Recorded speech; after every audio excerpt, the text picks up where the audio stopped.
Thank you so much for being here. Welcome to Feminism in Theory and Practice, an online discussion series from the Clayman Institute for Gender Research at Stanford University. My name is Moira Donegan. I'm the writer in residence here, and I am absolutely thrilled and honored today to be joined by Cecilia Menjívar, the Distinguished Professor of Sociology at UCLA, who is, I don't think it's like really an exaggeration to say, one of the more influential sociologists of our time and somebody who has really revolutionized the way that people think about migration and the law. She is the Dorothy L. Meyer Social Equities Chair at UCLA and directs the UCLA Center for the Study of International Migration. She's written extensively on various aspects of immigration and immigrant experiences, including the effects of US laws and policies and enforcement practices, gender relations, family dynamics, social networks, and religious communities. She's the author of Fragmented Ties, Salvadorian Immigrant Networks in America, and Enduring Violence, Ladino Women's Lives in Guatemala, as well as the co-author of Immigrant Families.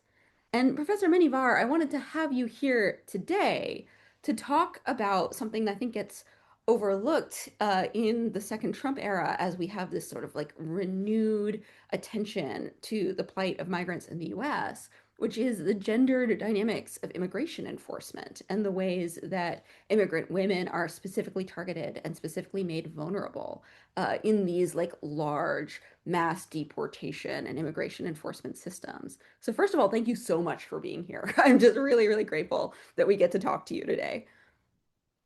Thank you so much for the invitation. I'm looking forward to our conversation. So why don't you start off just by telling me a little bit about how you started studying immigration in the US and what the sort of landscape was like for immigration enforcement and like legal status at the beginning of your career? Yes, for my doctoral research, I conducted an ethnographic project in the Salvadoran community in San Francisco, in the San Francisco Bay Area. And so that was my very first project. And there, my question was, the, my interest in that was that Salvadorians were beginning to migrate en masse due to the civil war in their countries, in their country of origin. And so my question was, and they were coming to the United States, but the United States government was not extending refugee protection to them or asylum protection, as it normally does with people who come requesting protection, fleeing conditions of violence. And so my question was, what happens to people who flee extreme conditions of violence and who are not extended protection at arrival? And and my assumption was that they would turn to their informal networks for survival, and it didn't happen exactly in that way. It was much more complex. First, Salvadorians were not offered protection because they were fleeing a civil war that the United States was supporting directly with military aid daily, with financial aid, because it was a proxy war at the time when the USSR and the US were having Cold War tensions. So so they were left on their own, and so the main conclusion from that project that led to my book was that when immigrants have very little for themselves, because they are trying to basically survive, they don't even have enough for themselves, much less to share with others. So their networks of support tend to weaken under those extremely structural conditions. So that was that first project. But it was at a time when temporary protected status became included in the Immigration and Naturalization Act in September of 1990. I was doing research at that time in the Salvadorian community, and El Salvador was the very first country designated for TPS. So I've been following this status since its inception, basically. It just so happened that I was doing research at that time in San Francisco. I'm so glad you bring up this temporary protected status as something that emerged at the beginning of your research, because what I really was sort of grateful to find when I discovered your work was your concept of legal liminality, right? The sort of like dubiously legal or in between legal and illegal states of a lot of like migrants in the US. Because I think a lot of folks who don't have a ton of background in sort of like immigration policy tend to think of immigrants in the US as either like documented and legal or like undocumented and illegal. And something you've done a lot of research on is how that those statuses can be very like kind of fungible or ambivalent or unclear. So tell me a little bit about how you developed your concept of legal liminality. Yes, it came from very, very clearly a close listening to the people in my studies. When So I have done research in studying in San Francisco, but then in Los Angeles, in Phoenix, in Washington, D.C. And throughout this, across my career, basically, I have focused on the experiences of Central American immigrants, especially Salvadorians, Guatemalans, and Hondurans. Honduras also was designated for temporary protected status as a result of a natural disaster. Countries are designated, not individuals, for TPS, and they are designated based on country conditions, not on individual need necessarily. And people have to be on U.S. soil to apply for this protection based on the idea that they cannot return to their countries of origin because of ongoing conflict or natural disaster. So I have my focus on Central Americans has gone hand in hand with these developments around TPS.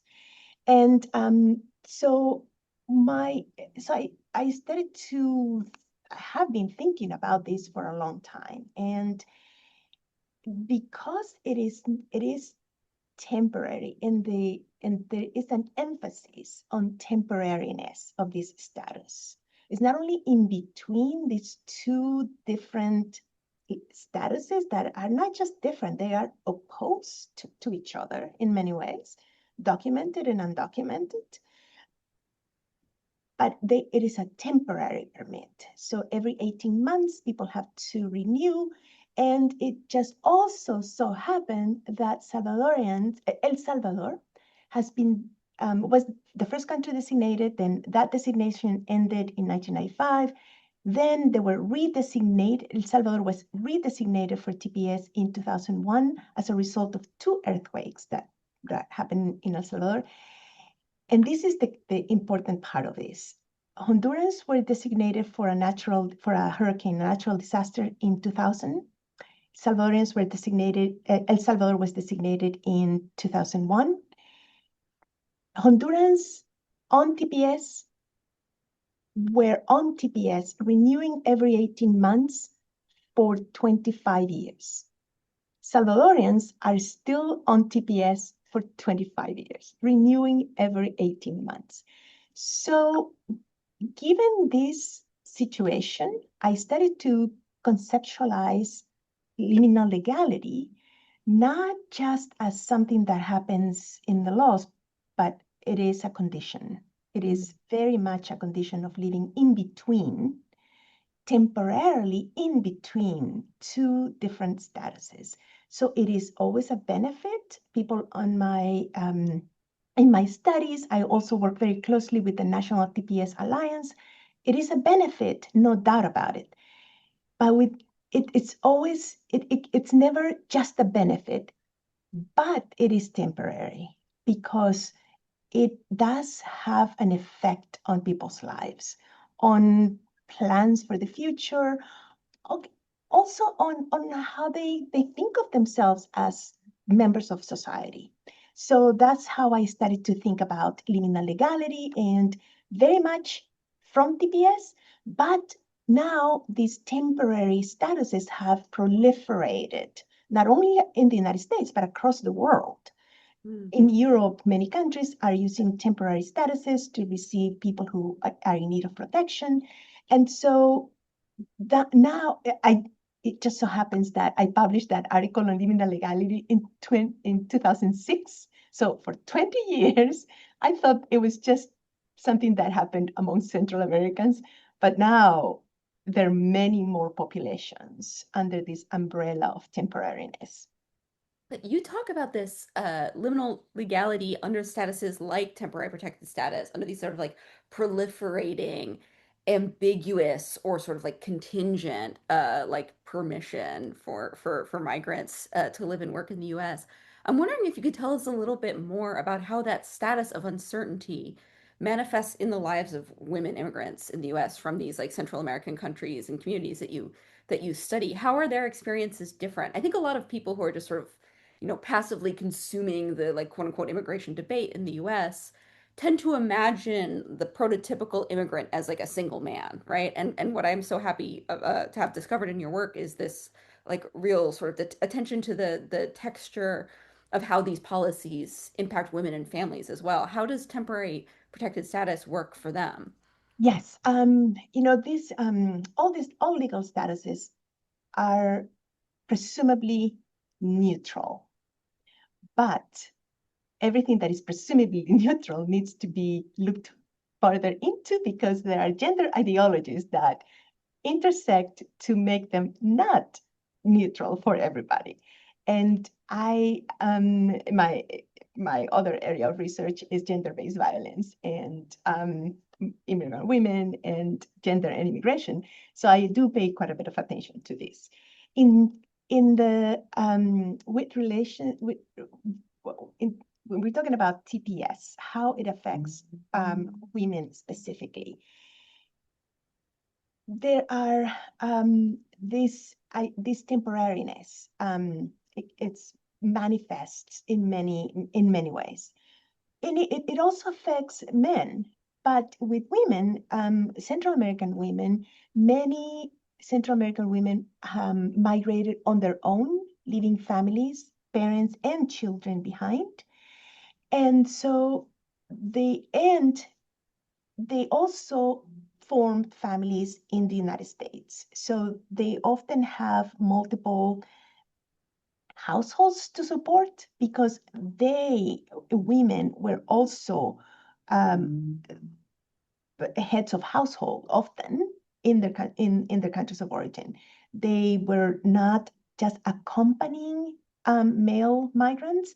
They migrated on their own and were also in charge of supporting their children and families back home. So that in the context of living here temporarily, having to earn an income temporarily, and um, at the time I started doing this work, legal status, of course, has always been, excuse me, a major preoccupation, it's always in the background of what people do and decisions they make. Life goes on, but that is always in the background, informing decisions. And so, for instance, I've always written about Salvadorian, Honduran, Guatemalan women having 2, 3 jobs at the same time because they need to generate an income to support families there, here. And so for them, having access to even partial status is critical.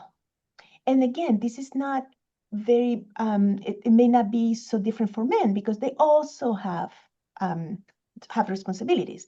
But one thing that research has found is that the remittances, the money that women send and men send, are very different. And we have found that out in surveys that I've done with the temporary protected status beneficiaries.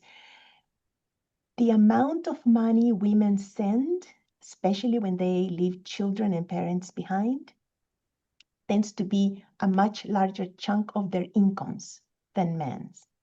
So they send less money if on average, but it's a larger proportion of their income. And they do so for longer periods of time than men do. Mm. That to me shows the expectations of motherhood, of parenthood that women have, that men also have those responsibilities, but for women, it is a much larger toll. And so this is when I see women working 8 hours in one job, but then complementing on weekends with something else because they have this to do. So it's a larger share of their incomes for longer periods of time when compared to men. So that is a big difference across the board, but I see it um, under this umbrella of living temporarily as well. Before we move on, I want to remind our audience that we do have a little like Q&A box. We're going to have a Q&A section towards the end of the hour. So please, you guys are the other half of this conversation. Like, please tell us everything you ever wanted to know about immigration policy. You've got the experts here, and we would really like to hear from you. And I'm glad that you bring up these sort of like strains on immigrant women's income. I imagine they're sort of like other kinds of women sort of earning a little less overall and therefore having to like send a larger proportion home to make the kind of impact for their families and their countries of origin. But also, could you tell us a little bit about these like structures of immigration regulation and sort of bureaucratic opacity and like restrictions on work and movement? You've termed this like sort of matrix of like restrictions on migrant life as legal violence. Could you tell us how you came to that concept and what it looks like?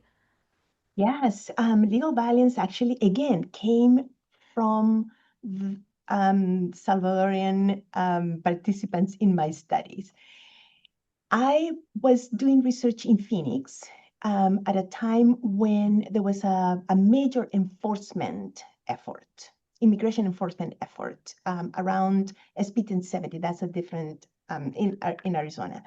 And the Salvadorian families I spoke with, they would tell me that the they felt they had lived in El Salvador during the Civil War, and they made comparisons to living in a state of terror there and here.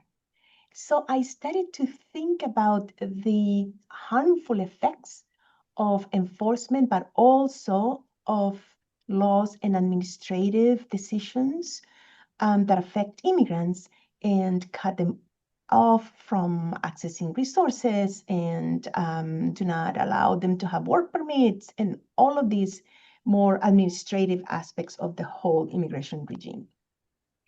And so then, and I have done research in Central America as well. So I started to think of laws as a form of violence that is not physical necessarily. It's not the violence that is visible, that it can be reported, that can be counted.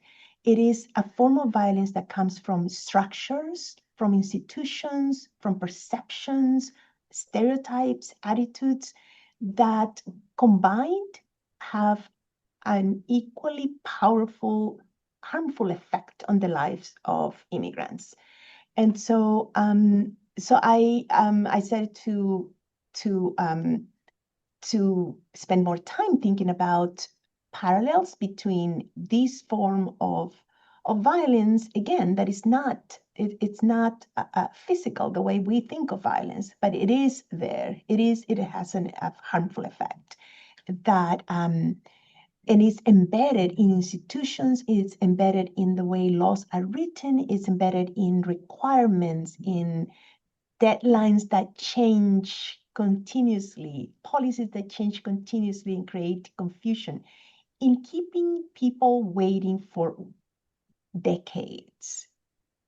That, to me, it becomes a form of violence because, again, people who are on temporary statuses, DACA, TPS, any temporary status, it is a benefit. But at the same time, it curtails their potential as human beings. It constrains what they can do. And they have to live with these reminders that they are not here permanently, that they have to renew their permits. And in the context of increased enforcement, it carries even more, it amplifies the fear and the uncertainty and insecurity of life. And to me, that is another manifestation of legal violence. Yeah, I'm glad that you touch on sort of like the psychic cost Yeah. of both temporary status or of like sort of uncertain status and that accompanying contingency and lack of guarantees for an entire, life that now migrant people have to carry. And I'm glad you mentioned this sort of like sense that the psychic tax is increasing, right? Could you tell us a little bit about, something that's difficult for me as somebody who's not an expert in immigration policy, is Mhm. to decipher what is genuinely new about the Trump administration's like kind of renewed enforcement effort, very public enforcement effort, sort of like expanded like Mhm. detention and like sort of a like deportation capacity, and what is a like a continuation or like mere intensification of like previous like forms of exclusion. Could you like tease that out for me a little bit, because I think Yes. it would be really useful concept to have. Yes. I always remind people, and I have actually written about this, what we saw in the first Trump administration and what we see today was not invented overnight. The building blocks, the architecture of enforcement and also of on the administrative side of the immigration system, the laws and policies were already in place and being developed over time, especially since the early 90s. So for 30 years, the immigration system has continuously expanded its enforcement capacity, as well as closing avenues for lawful entry, for relief on the administrative side. So you have these two forces that have been going hand in hand. Family detention was deportation hallmarks of the Obama administration. The expansive laws to criminalize um, offenses came from President Clinton. So, regardless of political party, the the enforcement system and the administrative side have continuously and have been amplified every administration. What is new here is that based on this already quite well-structured architecture of enforcement that the Trump administration received, um, there are also some important key differences. And that is, in my view, very generally, the expansion of governance of immigration, the expansion of enforcement that we see. The visible aspects are clearly now the public can see what immigrants have known for decades, because it is so much. The expansion of enforcement involving multiple agencies of government, um, the UPS, the IRS, sharing more databases, multiple databases to detect and detain and deport. Um, Multiple levels of government as well. Sometimes different levels of government oppose, but sometimes align to amplify the effects. So I think it's the expansion of governance and the zealously with which the enforcement side is being implemented, which creates a context of increased fear, and where also any legal status, even temporary, even one foot in the legal status, counts for more. Mm. And so that, I think, it's very generally a continuation, but also a big departure in difference. The involvement of also involvement of the increased involvement of private actors in immigration enforcement that was already there. Private corporations in charge of detaining and deporting was already there, but now it's even more. So, so the amplification and involvement of more actors. So, drilling back down a little bit into the specificities of like women migrants' experiences, I wanted to ask you about these matrices of legal violence and sort of like restriction of opportunity and of access to formal support systems, and how those manifest in women's lives differently than they might manifest in like male immigrants' lives. Like, what is it about these structures of exclusion that make women immigrants like particularly situated or particularly vulnerable? Yes, there are two quick examples. One applies to all immigrant women who have who come in as spouses of a highly, quote unquote, highly skilled worker in the tech industry, for instance. They come under these H-4 visas that up until 2022, I believe, very recently, were not able to have a work employment permit. So, and they in USCIS, they are called dependent visas. And it is not written that is for women, of course, but the gender expectation is that these dependents are going to be women because it's mostly men who are sponsored for these highly skilled jobs.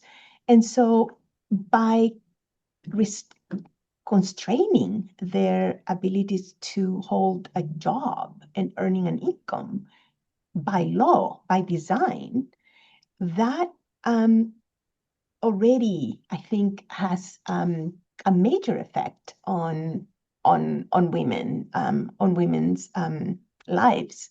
That restriction and emphasis that they are dependents on their male main visa holder, the male partner. That has ramifications not only for their abilities to hold jobs, but also, as research has found, and, and a little bit of my research too, they tend to be more constrained in their abilities to seek resources when they are in situations of domestic violence. So that is another. So this one visa requirement has all these ramifications. The other one is something that I'm closer to because I have been working on these cases pro bono. During the first Trump administration, Jeff Sessions decided had an opinion that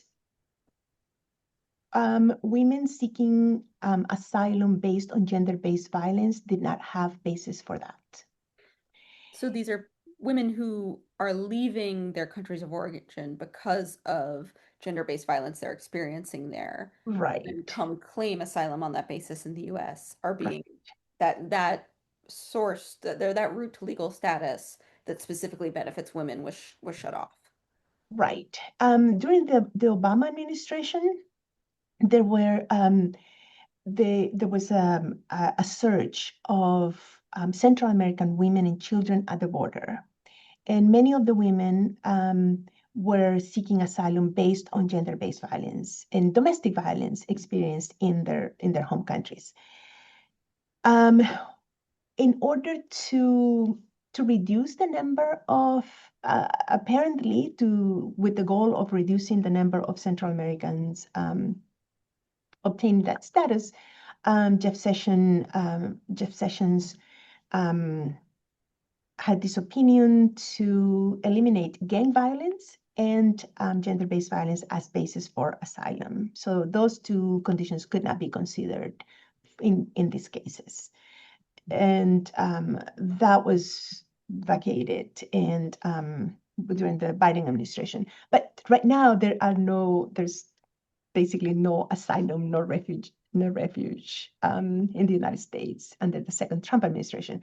But that's another example of, without saying women in the opinion, it was directed to women because those were the two main reasons for seeking protection: fleeing gang violence and fleeing domestic violence, or both combined. And so that is another very direct, without saying women. Yeah, so I think something Yes, that's a recurring theme in a lot of your work is that these like facially gender neutral immigration restrictions wind up having very gender asymmetric exactly. impacts and making some, some immigrants sort of like differently vulnerable based on their gendered status. And this is Exactly. where I wanted to talk to you about healthcare access, which you've done great research on, like migrant women's access to healthcare in places like Los Angeles and rural Kansas. What about the immigration, like sort of regulatory apparatus is causing them to like not be able to access what is, something everybody needs? Right. Um, their legal status. Legal status, as I mentioned, counts for more these days. Um, Legal status is required to obtain different services, different resources, and one of them is access to formal care. The ACA, the American Care Act, um, specifically mentions undocumented immigrants as ineligible for it. And so by law, undocumented immigrants cannot access the formal healthcare system through the ACA. And so what happens with women, I did I did two studies of this, one in Los Angeles and one in Kansas, in rural Kansas, both based on Guatemalan immigrant women, both including indigenous and non-indigenous Guatemalans in both cases. And the two studies, I did them 25 years apart, and the similarities are striking because women are in their families and communities are expected to also be in charge of seeking resources for their families, especially for their children, but also for their spouses. And so in doing that, to access any form of healthcare treatment, they resort to their informal networks, very informal. They consult neighbors and friends and coworkers. They exchange little bits of medicine brought from home, or they go to privately owned clinics that they can pay out of pocket. And but it is the women at the center of seeking different forms of medical care for the families who are in vulnerable legal statuses. They are the ones who obtain information. They are the ones who to talk to others about illnesses. And so they are the ones who sort of hold these together for their families, especially their children, partners, but also aunts and uncles. They are expected to be the caring members of the families. So that's and the striking similarities come from their continuous vulnerable legal status. In Los Angeles, they were undocumented. The Guatemalans in my study were undocumented. In Kansas, they were also undocumented, but they were seeking asylum based on different violences they had fled. So it is their vulnerable legal status that prevents them from um, accessing um, the formal healthcare the formal healthcare system. If those who have legal status, a permanent legal status, they also consult friends and families. They also seek sort of what is called traditional medicine. But for those who do not have, who are in a vulnerable legal status, that's those are the only resources they have. Mm. So their choices are significantly reduced, and so that the informal networks are amplified for them in that for obtaining this kind of information, but also sometimes some medication. So I'm interested in these like informal networks that Mhm. sort of emerge to take the place of like the formal systems of care for things like healthcare from which immigrant women and their families are excluded, right? So like what is the nature of these formal networks? I think when like people who are or maybe not very familiar with this like hear about these kind of, like immigrant community networks of like sort of like service provision and mutual aid. It's like very easy to romanticize that. It's like, oh, they're helping each other. Isn't that nice? But also like the lack of oversight, the lack of like formal like organizing of these services creates an opportunity for other kinds of like exploitation or like mistakes or like sort of a just like unregulated chaos of a market. So could you tell us a little bit about like what these exclusions, like the kind of vulnerabilities that create or like opportunities for exploitation that are Oh, created in these informal networks? oh, absolutely. The first book I wrote was about how informal networks are not the sources of assistance and support that we think they are. And that romanticized version about immigrant families and immigrants all helping each other. No, co-ethnicity does not really play a part in this. Um, the con living in very constrained structural conditions, and on top of that, not having living in vulnerable statuses creates fruitful um, situations for people to exploit each other. This happens when, for instance, someone has a US citizenship or even lawful permanent residence, um, and other members of their families don't. It can that form of, some form of exploitation can happen there. It can also happen in the communities, absolutely, in terms of work, work exploitative work relationships happen quite often. But it also happens in this case. What happens in the case of specific case of healthcare and access to treatment in general is that very often, because they don't have access, either they don't have enough to pay a private clinic, or they don't have access, and they don't have access to formal care. They tend to go to emergency care, but also they often don't have anything else but to share medicine, Hmm. to share medications, or to use medication from back home. So this lends itself to all sorts of unregulations, um, leaving what should be the state responsibility only to people who are already multiply disadvantaged does not have good results. So sharing medication, just to clarify, you mean like people might be rationing their own medication so they can share with a spouse, or like just not taking it so that they can sell it to somebody else, or like giving somebody a pill or an ointment or something that's actually not very suited for the condition that that other person has, because this is a very limited amount of medication that is available that's like not proportionate to the need or not suited to the need. And that's just a product of exclusion.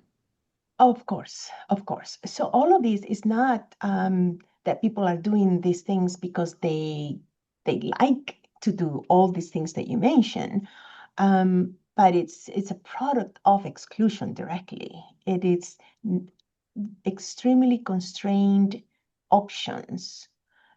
If, for instance, they had access to formal care, it's not that they're not going to use maybe a tea or an ointment from home. That would be complementary.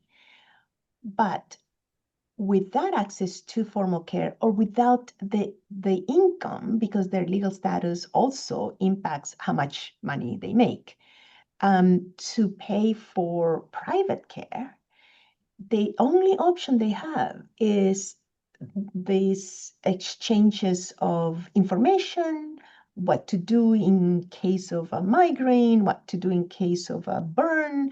Accidents at work are so common because people work. This is a multiple disadvantages. They work in jobs that have high potential for any accidents or any injuries. And those tend to be taken care of through these networks, unless someone has access, the worker has access to some form of care through their job. So it is it's a very complex system, but women tend to be at the center of seeking help, seeking some form of treatment.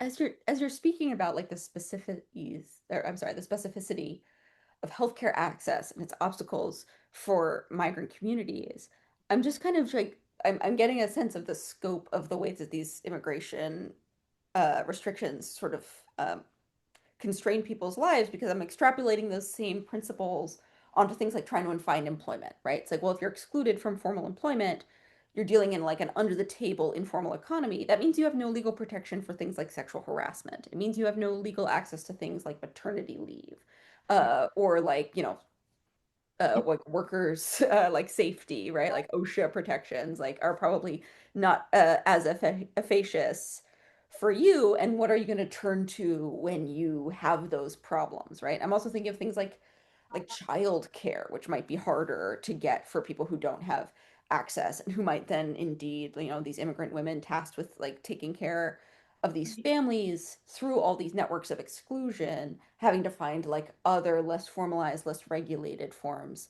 of childcare access. You can start to see how like the ramifications of these constraints, like throughout all different sectors of life. Oh, right, absolutely. This is why I mentioned multiply disadvantaged. Mm, Not having a lawful status creates opportunities for others for exploitation at work. mm, Wage theft is a big one. Being fired for an accident at work happens quite a bit. Um, it just multiplies.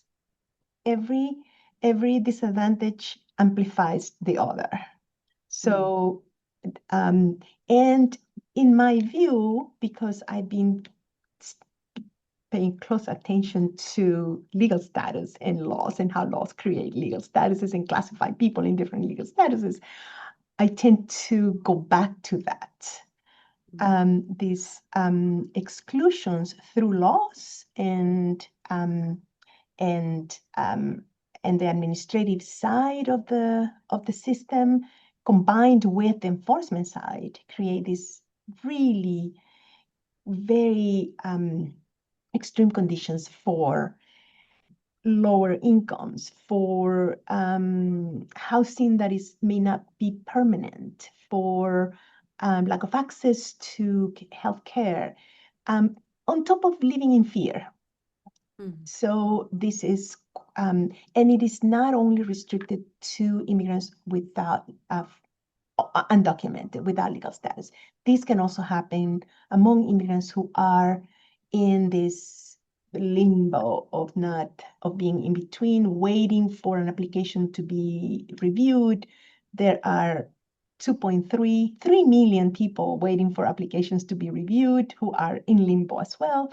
So it can happen to different populations who are being moved to be undocumented today, who are losing the partial temporary statuses that they had.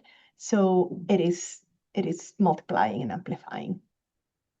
I want to remind our guests once again that you can put your questions in the Q&A box. We're going to move to a Q&A soon.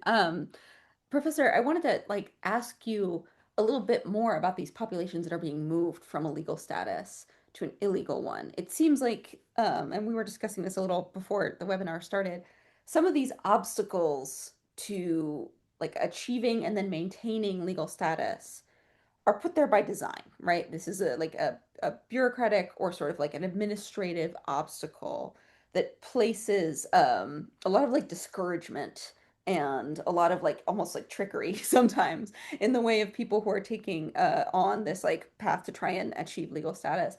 How does that fall on women, or is it women immigrants who are tasked with navigating the immigration system on behalf of their families? Are they presented with different obstacles bureaucratically than men might be? Tell us a little bit more about the gendered fallout of those, that legal violence. Yeah, yes. People talk about administrative obstacles, but from the point of view, I see Central Americans and other immigrants, it's administrative harms, really, but that prevent people from doing a lot of things. For women, it is not. One thing that I should mention is that in the process of women seeking information about multiple things for their families, they establish community that way. They are the sort of the center of community.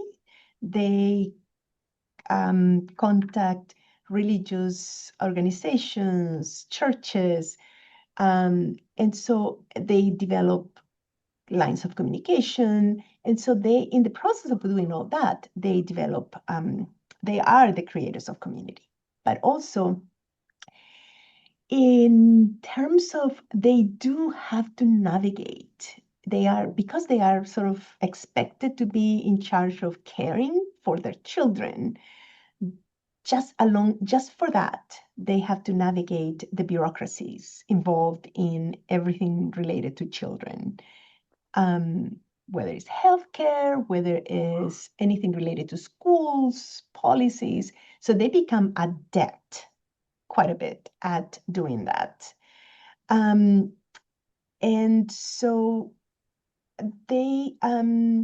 when it comes to see a lawyer, for instance, an immigration lawyer, the male partners tend to accompany them or take responsibility for that.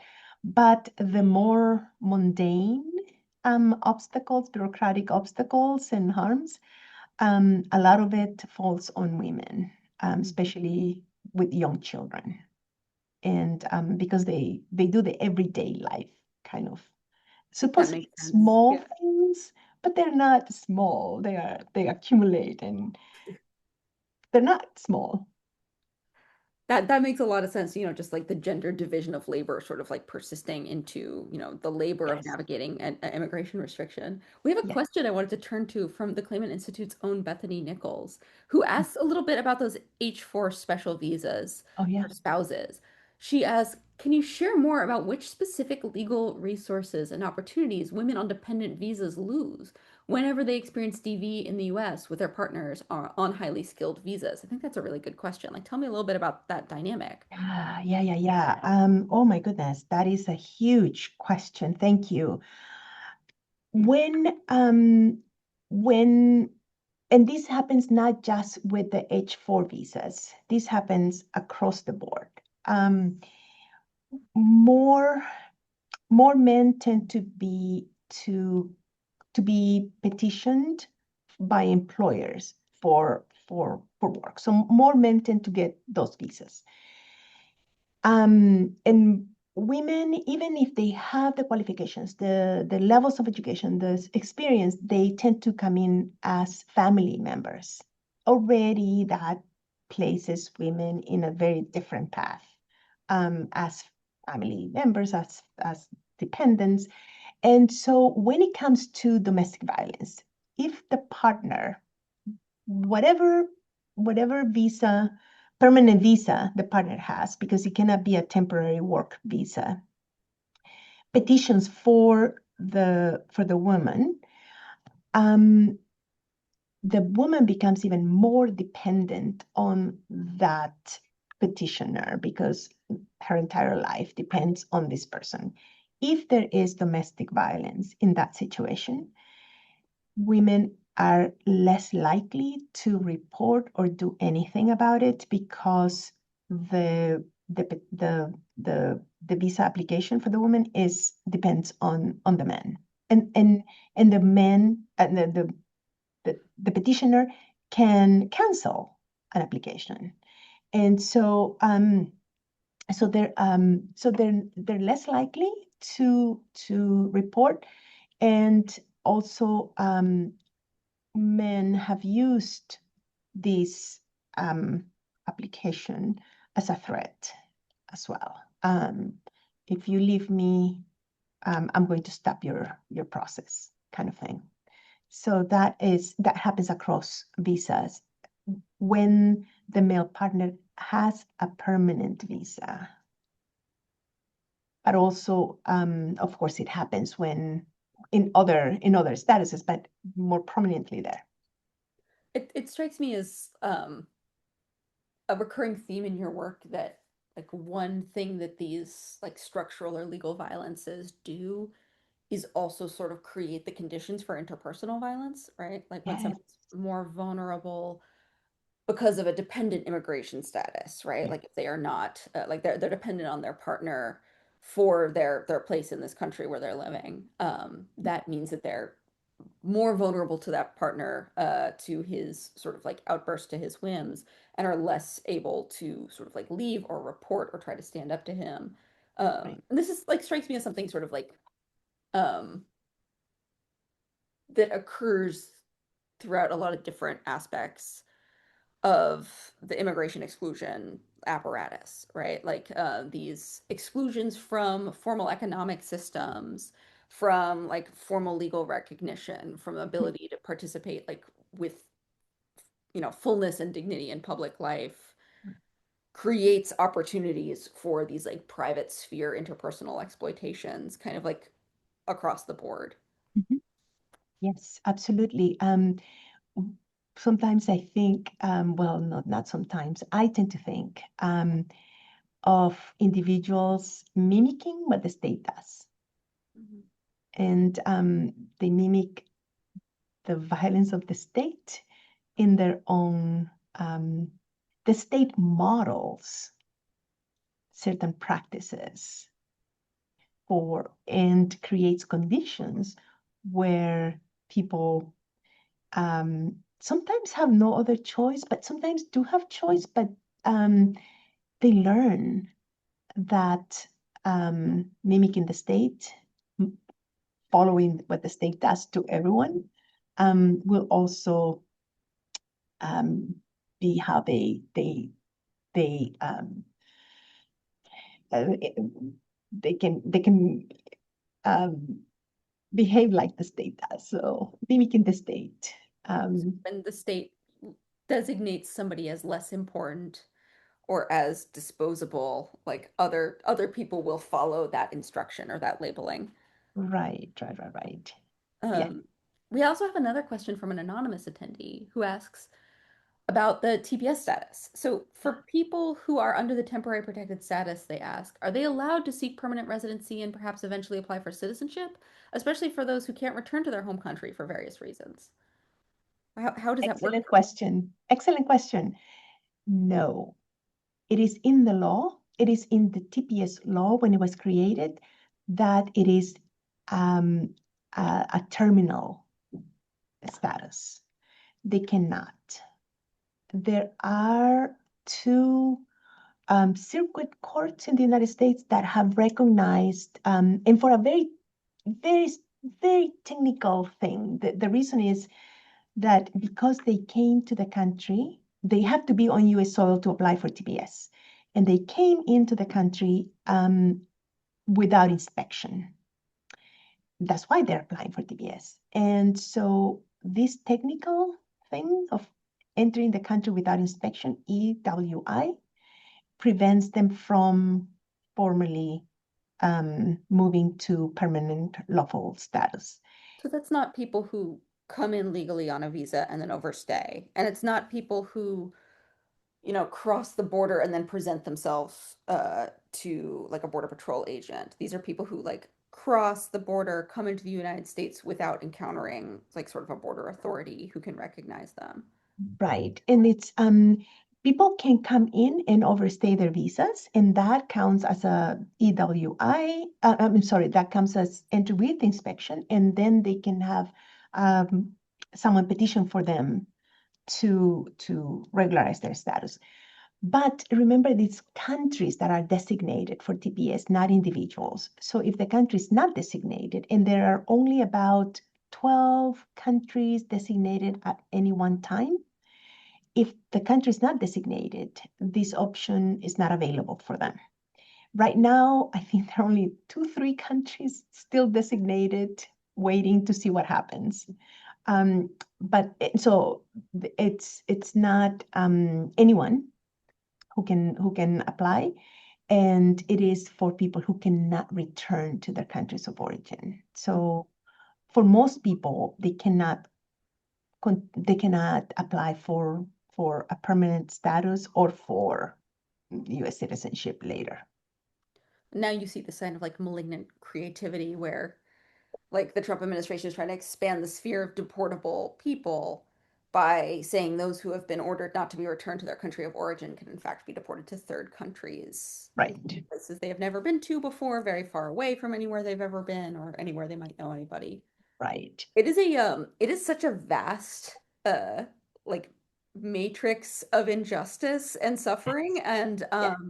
I really thank you both for sort of like taking on what I can only imagine is like emotionally taxing work uh, to sort of like witness and observe the situation of these people, and also for walking us through it because I feel much smarter and more capable to sort of like confront this story about immigration enforcement that's newly in the news and understand it both from a gendered lens and from a just a justice angle. So, Professor Menjívar, thank you so much. I know your time is really precious, and thank you to all of our attendees for coming out and sharing a bit of your Wednesday with us. I just am so grateful that we get to do this, and thank you again. Thank you so much. I've really enjoyed my conversation with you and the opportunity to share some of my work and some of my views on all of this. So thank you so much. And thank you to all the attendees as well. Thank you, everybody. Thank you.